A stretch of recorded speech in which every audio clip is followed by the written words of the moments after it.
Hello বন্ধুরা, আশা করি তোমরা সবাই খুব ভালো আছো। আমিও ভালো আছি। সোমাস চ্যানেলের নতুন একটা ভিডিওর সঙ্গে তোমাদের অনেক অনেক ওয়েলকাম। যদিও বা চ্যানেলটার নাম সোমা না, Soma's daily lifestyle and blogs. তো আজকে আমি একটা ভিডিও তোমাদের সঙ্গে শেয়ার করতে এসেছি। এই ভিডিওটা আমি অনেকদিন ধরেই তোমাদের সাথে শেয়ার করব ভেবে রেখেছিলাম, কিন্তু সময় অ্যান্ড সুযোগের অভাবে করা হয়নি। তো নভেম্বর মাসের দিকে আমার এই চ্যানেলটি মানে সোমাস ডেইলি লাইফস্টাইল অ্যান্ড ব্লগস এই চ্যানেলটি ডিলিট হয়ে যায়, ইউটিউব ডিলিট করে দেয়। তো হঠাৎ করে মানে আমি জানতামও না। আমার ছেলের সঙ্গে কিছু চ্যালেঞ্জ ভিডিও আমি করেছিলাম, সেগুলো অনেক দিন আগে, প্রায় অনেক মাস আগে বলতে পারো। তো সেই সময় কয়েকদিন পরে আমার ছেলের সঙ্গে একটা ভিডিওতে আমার একটা স্ট্রাইক আসে। তো ফার্স্ট স্ট্রাইক যখন আসে আমি তো পুরো একদম মানে কি বলবো, মানে দিশেহারা হয়ে যাই। মানে আমার মানে মনে হচ্ছে না আমি চোখে কিছু দেখতে পাচ্ছি না, কানে কিছু শুনতে পাচ্ছি না, মানে মুখে বলার মানে মুখে যে কথা আমি বলবো সেটাও আমি সম্পূর্ণ হারিয়ে ফেলি আর কি। মানে বুঝতেই পারছো যে এত কষ্ট করে একটা চ্যানেল, সেখানে তখন আমি প্রত্যেক দিন ভিডিও দিতাম। তো সেই সময় এক সপ্তাহের জন্য আমার চ্যানেলে একটা স্ট্রাইক আসে।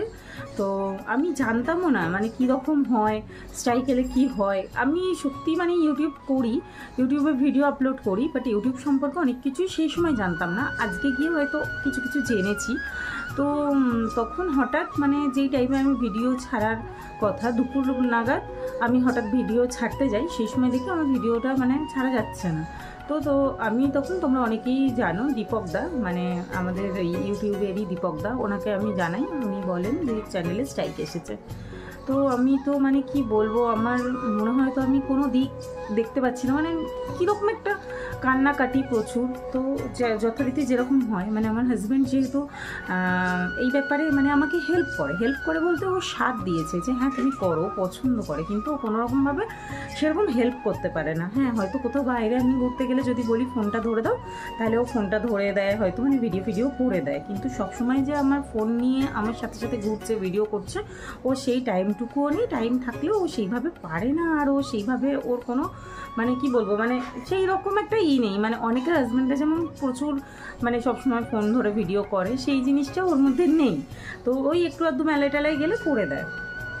তো যাই হোক, যেটুকুই করে দেয় সেটা নিয়ে আমি অনেক হ্যাপি, আর আমাকে যে এতটা সাথ দেয় এই জন্য আমি অনেকটাই হ্যাপি। তো তখন ও খুব বকাবকি করলো যে নিজের শরীরটা, যেহেতু জানো যে প্রচণ্ড টেনশন করলে আমার শরীর খারাপ হবে, আর আমি একজন ডায়াবেটিক পেশেন্ট। তো খুব বকাবকি করাতে আমার যেহেতু স্পন্ডলাইটিসও আছে, যে এই করে নিজের শরীরটা খারাপ করবে, যেটা হয়েছে সেটা তার হালে ছেড়ে দাও, যখন ঠিক হবার হবে। তো চলো ঠিক আছে। তো আমি কিছু ইউটিউব ফ্রেন্ডদেরও ফোন করেছিলাম। তখন মানে আমার যে চ্যালেঞ্জ ভিডিওগুলো আরও আছে সেগুলো আমি আনলিস্টেড করে দিয়েছিলাম বা প্রাইভেট করে দিয়েছিলাম, যাই হোক একটা হবে। ধরো ফ্যানটা চালাই, প্রচণ্ড গরম। ফ্যান অফ করে আমি ভিডিওটা করছিলাম, কিন্তু অসম্ভব আমার পক্ষে ফ্যানটা অফ করে। তো ফ্যানটা চালিয়েই নিলাম। হ্যাঁ, তো তারপরে আবার এক সপ্তাহ পরে আমি আবার ভিডিও ছাড়ছিলাম। তো হঠাৎ করে আমার আবার অনেক দিন পরে, প্রায় নভেম্বরে, আমার নভেম্বর মাসে আমার সেকেন্ড স্ট্রাইক আসে। এবং কি যেই সমস্ত ওই ভিডিওগুলো আমি আনলিস্টেড করে দিয়েছিলাম মনে হয়, সেইগুলোতেই আবার মানে স্ট্রাইক দেয়। এমনকি তারপরে হঠাৎ একদিন মানে সন্ধ্যা নাগাদ আমি একটু মার্কেটের দিকে বের হই, আর কোনো একটা কারণে আমার একটু ইউটিউবের মানে আমি কিছু একটা কারণে কোনো এমন একটা দোকানে যাই যেখানে আমার ইউটিউবটা প্রয়োজন হয়, রাস্তায় বা দোকানে যাই হোক হবে, তো আমার ইউটিউবটার প্রয়োজন হয়। তো আমি যখন ইউটিউব অন করি, দেখি ইউটিউব অন হচ্ছে না। তো আমি যখন ইউটিউব স্টুডিওতে যাই, কিছুই দেখাচ্ছে না, মানে কিচ্ছু না। আমি তো হঠাৎ করে আমার পায়ের তলা থেকে মাটি সরে যায়। তো আমি আমার ফ্রেন্ডদের ফোন করি, আমি বলি যে, আর আমার হাজব্যান্ডকে ফোন করি যে তুমি একবার আমার চ্যানেলটা দেখো তো, ইউটিউবে সার্চ করে আসছে। আপনি বলছে না, আসছে না। তো সেই দিনটা মানে আমি যেই কাজেই বেরিয়েছিলাম বাইরে, সেইখান থেকে আমি বাড়ি চলে আসি তৎক্ষণাৎ। এসে প্রচণ্ড কান্নাকাটি, মানে বলে না শরীর থেকে একটা পার্ট চলে গেলে যেরকম হয়, ঠিক সেই রকম আমার মনে হয়েছিল। কারণ আমি অনেক দিন ধরে, প্রায় মানে নভেম্বর, তো আমি তখন আমার 1.5 বছর হয়ে গেছে চ্যানেলটা। তো আমি তখন 1.5 বছর একটু একটু করে আমি চ্যানেলটাকে দাঁড় করিয়েছিলাম। এতজন সাবস্ক্রাইবার ছিল আমার, 11,500। যায়।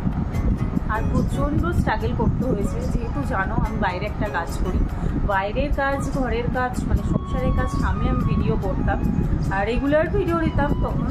তো যখন এই জিনিসটা হলো তো আমি মানে তো পুরো অন্ধ হয়ে যাই, কান্নাকাটি করি প্রচণ্ড প্রচণ্ড, মানে সেটা আমি তোমাদের বলে বোঝাতে পারবো না যে আমার মধ্যে দিয়ে তখন কি যাচ্ছিল আর আমি কি ফেস করেছিলাম। তো তারপরে মন থেকে ইউটিউবকে আমি ত্যাগ করি। যার এই ঘটনাটা মানে আমার কাছে কয়েকজন ছাড়া আমি কাউকে বলি না, আমি বলি যে আমি চ্যানেল ডিলিট করে দিয়েছি আমার হাজব্যান্ডের সঙ্গে রাগারাগি করে।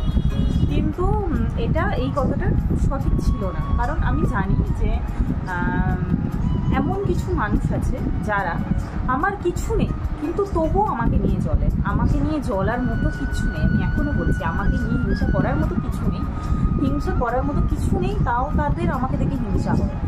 তো যাই হোক, তারা খুব হ্যাপি, মানে একদম, মানে সেই সময় আমি জানাইনি, আমি শুধু বলেছিলাম ডিলিট করে দিয়েছিলাম। তো যাই হোক, তারপরে আবার মানে 3 মাস পর হঠাৎ করে আমার চ্যানেলটাকে আমি ফিরে পাই। আমি তখন জানতাম না, কারণ আমি তখন খুলবো না করে একটা চ্যানেল আবার খুলেছিলাম স্টে উইথ সোমা বলে, কারণ আমার মন মানছিল না। আমি রেগুলার ভিডিও দিতাম না, কিন্তু তবু ওই একটা দুটো মনে ভিডিওর মধ্যে ছেড়েছিলাম, কিছু শর্টস ছেড়েছিলাম। তো যাই হোক, আমি মনটাকে সান্ত্বনা দেওয়ার জন্য যে না আমার চ্যানেলটা আছে। আর সবথেকে বড় কথা কি জানো তো, মানে এই যে ইউটিউব থেকে আমরা কি পেলাম সেটা পরের কথা, মানে আমরা আর্ন করতেই এসেছি, সবাই অবশ্যই এসেছি একটা ইনকাম করতে, কিন্তু তার থেকেও বড় জিনিস হলো একটা মানে ডায়েরির পাতার মতো আমাদের ইউটিউব। মানে এখানে আমাদের সমস্ত স্মৃতি, মানে খারাপ ভালো কীরকম ছিলাম, মানে আজ থেকে 5 বছর আগে, 10 বছর আগে, যারা এতদিন ধরে ভিডিও করছো, তখন আমরা কীরকম ছিলাম, আমাদের দিনগুলো কীরকম ছিল, আমরা কি অনুষ্ঠানে কত ফ্যামিলি মেম্বার, যারা হয়তো 10 বছর পর আমিও থাকবো কিনা তার ঠিক নেই, হয়তো আমার ফ্যামিলি মেম্বাররা আমাকে দেখে আমার ভিডিও দেখবে হয়তো। তো এই কারণেই মানে আমার একটা ওইটার জায়গা যে আমার ছেলে মেয়ের অনেক কিছু স্মৃতি আছে। যেমন ছেলেকে নিয়ে আমি যে ভিডিওগুলো করেছিলাম সেটার কথা আগে বলে রাখি, আমি কোনো খারাপ ভিডিও করিনি, কারণ মা সন্তানের মধ্যে কোনো খারাপ সম্পর্ক হয় না। যাই হোক, ইউটিউবের চোখে ওটা খারাপ ছিল। তো যারা খুলে ভিডিও করছে, যেই কারণে বাচ্চাদের ভবিষ্যৎ নষ্ট হচ্ছে, এখনকার যুগে ফোন ছাড়া কোনো বাচ্চা চলতে পারে না। তার কারণ যেদিন থেকে আমরা মানে কোভিড থেকে আমরা অনলাইন ক্লাসের সঙ্গে যুক্ত হই, মানে আমাদের বাচ্চারা, তো ওদের হাতে ফোন দিতেই হয়, অনলাইনের সঙ্গে ওরা যুক্ত আছে। তো অতএব এই সমস্ত জিনিস যখন ইউটিউবের চোখে খারাপ লাগছে না, আমাদের জিনিসগুলো ওনাদের চোখে খারাপ লাগছে। তো যাই হোক, সেটা সম্পূর্ণ ওনাদের নিজস্ব ব্যাপার। তো আমার চ্যানেলটা যাই হোক ডিলিট হয়ে যায়। তারপর হঠাৎ মানে এপ্রিল মাসে আমি আমার গ্রামের বাড়িতে যাই, একটা পুজো থাকার সময়, একটা আমাদের ওখানে শ্মশানকালী পুজো হয়, সেই সময় যাই। আর সেই সময় গিয়ে আমার হাজব্যান্ড, আমার এক মামা আছে, মানে মামা শ্বশুর হয়, যেহেতু আমরা মামার বাড়িতে থাকি, তো মামার সঙ্গে কথা হচ্ছিল। ওনারও একটা ইউটিউব চ্যানেল আছে, মহাগুরু চ্যানেলটার নাম। তো উনি খুব মিঠুনের মানে একদম অন্ধভক্ত, মিঠুনের ডায়ালগ এই সমস্তগুলো উনি আর কি করেন, খুব ভালো লাগে ওনাকে, মিঠুনের সঙ্গে অনেকটা ম্যাচ করে, খুবই ভালো বানান, খুবই ভালো করে, আমার খুব ভালো লাগে আর কি। তো মামার সঙ্গে কথা বলতে বলতে মামা বলছিল যে অনেকদিন ভিডিও দেয় না, তো ও তখন বললো চ্যানেল ডিলিট হয়ে গেছে। মামা বলছে যে না, আমি তো কিছুদিন আগেই বৌমার চ্যানেল দেখেছি আর অনেকদিন হলো ভিডিও দিচ্ছে না। ও বলছে না, তখন মামা ওকে চ্যানেলটা দেখিয়েছে আমার। তো এসে আমাকে বাড়িতে বলছে, আর আমি তখন আমার 2 বান্ধবীর সঙ্গে কথা বলছি, মানে বান্ধবী কাম আমার যা, মানে হয় না যে আমার নিজের যা যেহেতু নেই, আমার বাড়ির পাশে, ও গ্রামের দিকে, ওদেরকে যাই বলে, মানে যেরকম পরে বন্ধু, আমরা যায়েদের মতোই মিশি, কিন্তু বান্ধবী, একদমই বান্ধবী আর কি। আমরা তুই করে কথা বলি, মানে সব কিছু শেয়ার করি এইরকম। তো আমি তখন ওদের সামনে বসেই, মানে আমি তখন চ্যানেলটা আমি সার্চ করতে দেখি আমার চ্যানেলটা চলে এসেছে। তো আমি তোমাদেরকে বলতে পারবো না যে আমি কি ফিরে পেলাম, যেন মনে হচ্ছে আমার প্রাণটা বেরিয়ে গেছিলো, আবার এসে গেল। আর আমি যেদিনকে পুজো আমাদের ওখানে, আমি সেই দিনই ওখানে গিয়েছিলাম। তো মানে পুজো মণ্ডপে ঢুকতে পারিনি, পুজোর সঙ্গে যুক্ত ছিলাম, বাইরে যেহেতু মানে ওই ঘট তুলতে যাওয়া এই সমস্ত ব্যাপার ছিল, নাচানাচি এইসব এর মধ্যে ছিলাম, কিন্তু যেইখানটা প্রপার মায়ের মূর্তি, মানে মায়ের মন্দির, সেইখানে আমি গিয়ে উঠতে পারিনি।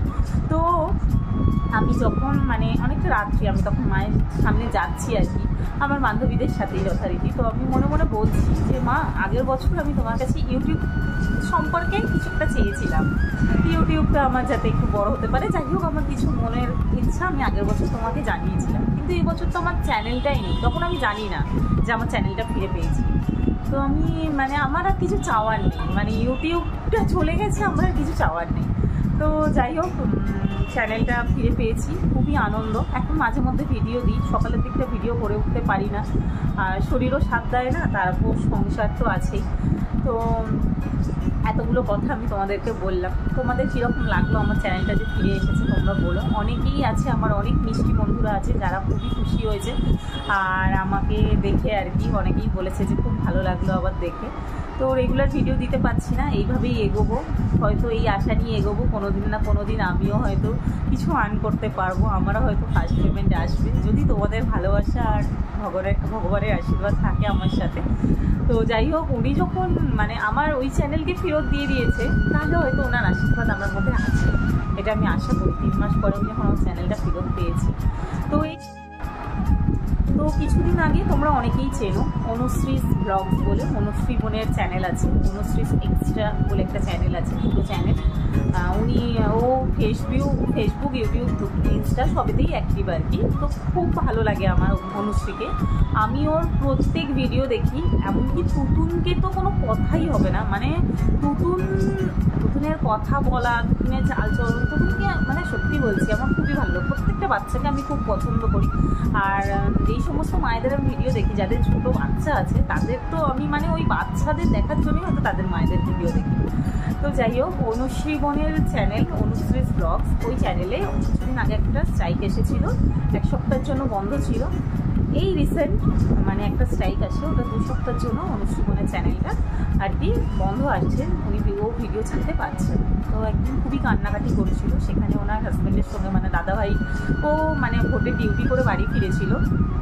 তো সেই মুহূর্তেই ওর মুখ থেকে, অনুশ্রীবনের মুখ দেখে দাদাভাই বুঝতে পারে যে কিছু একটা হয়েছে। তখন অনুশ্রীবনকে জিজ্ঞাসা করে, অনুশ্রীবন বলে দিয়েছে। আর দাদাভাইও খুব রেগে গিয়েছিল আর কি, যে কিছু একটা ভুলের কারণে ইউটিউব করেছে, আর ভুলটা অনুশ্রীবনের তরফ থেকেই হয়েছিল, মানে ওটা আমি ক্লিয়ার ঠিক জানি না।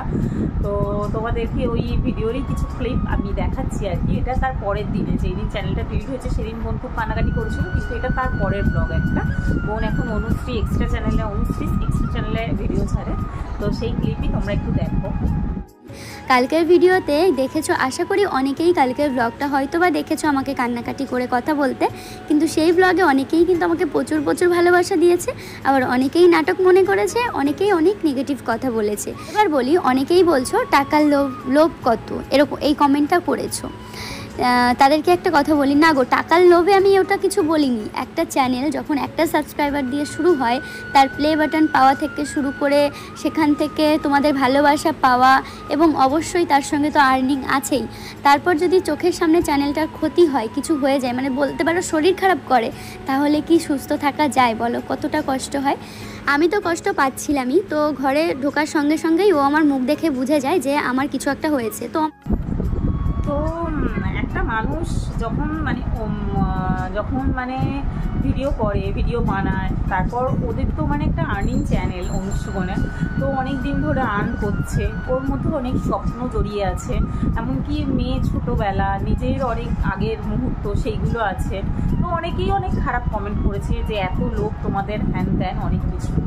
তো দেখো, আমি একটা কথা মনে করি, যেটা বোনও বলেছে, লোভ কোন মানুষের থাকে না, সবাই চায় একটা ইনকাম করতে। আর লোভ যেটাকে বলছো সেটা হলো অনেক দিন ধরে, মানে ওই যে বলেছিলাম ডায়েরির পাতার মতো, তো অনেক দিন ধরে চ্যানেলটাকে ধীরে ধীরে গড়ে তুলেছিল। সেই চ্যানেলের মধ্যে যদি একটা কিছু মানে বিপদ আসে, ধরো একটা রোগ হয়েছে, তো সেই মুহূর্তে মানে একটা মানুষের কীরকম হয়, ধরো আমাদের শরীরে একটা রোগ হয়েছে, সেই রকম মানে ওই চ্যানেলে স্ট্রাইক আসে মানে একটা রোগ হচ্ছে, তো কীরকম একটা হয় তোমরা নিজেরাই একটা ফিল করো। যার চ্যানেলে এই সমস্ত জিনিসটা ঘটেছে তারাই জানে একমাত্র যে কি হতে পারে, তার মধ্যে দিয়ে কি চায়। আর ও আমার চ্যানেল মানে ও কতটা হেল্প করে আমাকে। এর আগে একজন কমেন্ট করেছিল, তুমি এত কিছু কি করে সামলাও? সত্যি বলতে আমার হাজব্যান্ড অনেকটা আমাকে সামলে দেয়, সেই জন্য আমি সামলাতে পারি। তো কি বলবো, ও এতটা সাপোর্টিভ এবং আমার শ্বশুরবাড়ির প্রত্যেকটা মানুষ, তো তাদেরকে নিয়ে যদি কেউ কোনো খারাপ কমেন্ট করে আমার একদমই সহ্য হয় না। তো ভাবছি আমার এত মানে সুন্দর গড়ানো চ্যানেলটা কি করে ফেললাম আমি নিজে হাতে, এইভাবে অনেক কষ্ট হচ্ছিল। আর হ্যাঁ, আরেকটা কথা হলো, দাদাভাইকে নিয়ে অনেকে অনেক কথা বলেছে যে তোমার হাজব্যান্ডের অনেক লোভ আর বকাবকি করছিল বলে। দেখো, বকাবকি করাটাই স্বাভাবিক আমার মনে হয়, কারণ একটা চ্যানেলের পিছনে অনেক হাজব্যান্ডেরই অনেকের হাত থাকে, বেশিরভাগ হাজব্যান্ডের হাত থাকে। একটা হাউসওয়াইফ মানে একজন ঘরের বউ, সে প্রপার সে নিজে থেকে সব কিছু করে উঠতে পারে না। যেরকম কি আমার যদি হাজব্যান্ড একটু বেশি সাহায্য করতো, যদি বেশি সাহায্য করতে পারতো, তাহলে হয়তো আমি আরেকটু ভালো গ্রো করতে পারতাম চ্যানেলটাকে। কিন্তু যেহেতু এর মধ্যে অতটা ইনভলভ হতে পারে না, তো আমার চ্যানেলটাকে নিয়ে পারি না। কারণ আমি রান্না করব একাই রান্নার ভিডিও করব, মানে আমার ভিডিওটা যদি কেউ করে দিত তাহলে অনেকটা সুবিধা হতো। তো আমি যখন রান্না বান্না সংসারে কাজ করি, আমাকে 9টার মধ্যে সব কমপ্লিট করতে হয়, তো সেই মুহূর্তে আমি ক্যামেরা অন করে দেখাবো না, আমি রান্না করবো না, আমি কাজ করব, তখন অনেকটা টাফ হয়ে যায়। তো অনুশ্রী বোনের হাজব্যান্ড অনেকটাই হেল্প করে, অনেকটাই হেল্প করে, মানে ওর আর্নিংয়ের পিছনে দাদাভাইয়ের অনেকটা হাত আছে। তো এই কারণেই হয়তো দাদাভাই রেগে গিয়েছিল, লোক কিছু না, কারণ ওনার হাজব্যান্ডও একটা ভালো চাকরি করেন, তো ওনার যথেষ্ট যা আছে অনেকটাই। লোক দেখো, আমিও চাই যে আমি হঠাৎ করে একটা জায়গা থেকে আমি আর্ন করছি, সেটা থেকে বন্ধ হয়ে গেলে আমারও পায়ের তলার মাটি সরে যাবে। আমি একটা চাকরি করছি, সেই চাকরিতে আমি হয়তো রিজাইন দিয়ে দিলাম বা ওখান থেকে আমাকে বসিয়ে দিল, আমারও পায়ের তলার মাটি সরে যাবে। তো টাকা পয়সাটা এমন একটা জিনিস, এই যুগে টাকা পয়সা ছাড়া সব কিছুই বৃথা, অচল, আমরা প্রত্যেকটা মানুষ অচল। এইরকম একটা ভিডিও আমি আগের দিন ছেড়েছিলাম যে মানে আমরা মধ্যবিত্ত বলে অনেকেই হয়তো আমাদের সঙ্গে সেইভাবে সম্পর্ক রাখতে চায় না, দেখা হলে কথা বলে না, ভিডিও দেখে না। তো এটাই আর কি, সবার উপরে আছে টাকা পয়সা। কিন্তু এই যুগে, আগেও এটা ছিল না, আজ থেকে 10 বছর আগেও হয়তো এই জিনিসটা ছিল না, কিন্তু আজকের যুগে, আজকের ডেটে দাঁড়িয়ে টাকা পয়সা ছাড়া কিছুই হয় না। তো চলো, অনুশ্রী ব্লগের চ্যানেলটা যেন খুব তাড়াতাড়ি ফিরে আসে, আর এরপরে ও যেন চ্যানেলটাকে রাখতে পারে, আমি ভগবানের কাছে এটাই প্রার্থনা করব। আর তোমরাও সবাই এই প্রার্থনাই করো যে অনুশ্রী বোন যেন চ্যানেলটাকে খুব তাড়াতাড়ি ফিরে পায়, আর আমি যেন টুকুনের মুখে, অনুশ্রী বোনের মুখে এবং অনুশ্রী বোনের হাজব্যান্ডের মুখে হাসি দেখতে পারি, এবং ওদের সম্পূর্ণ পুরো ফ্যামিলির মুখে হাসি দেখতে পাই। আর আমার সঙ্গে যেটা ঘটেছিল সেটা যেন আর কারুর সঙ্গে না ঘটে, এটাই আমি চাইবো। আর অন্তত এটাই প্রার্থনা করব, সবাই যেন এগোতে পারে, তার সঙ্গে আমিও এগোতে পারি। হয়তো অনেকে অনেকটা খাটছে, আমি ততটা খাটতে পারছি না। যে যেরকম কর্ম করবে সেরকম ফল পাবে, তারা হয়তো একটু আগেই আর্ন করবে, আমি হয়তো একটু পরে করবো, কিন্তু তোমরাও আমার জন্য পে করো, আমি যেন একটু এগোতে পারি। যাই হোক, অনুশ্রী বোনের জন্য রইল অনেক অনেক শুভকামনা, তোমাদের জন্যও রইল অনেক অনেক শুভকামনা, অনেক গুড উইশেস। সবাই ভালো থেকো, সুস্থ থেকো। আজকের মতো ভিডিওটা এখানেই শেষ করলাম, টাটা।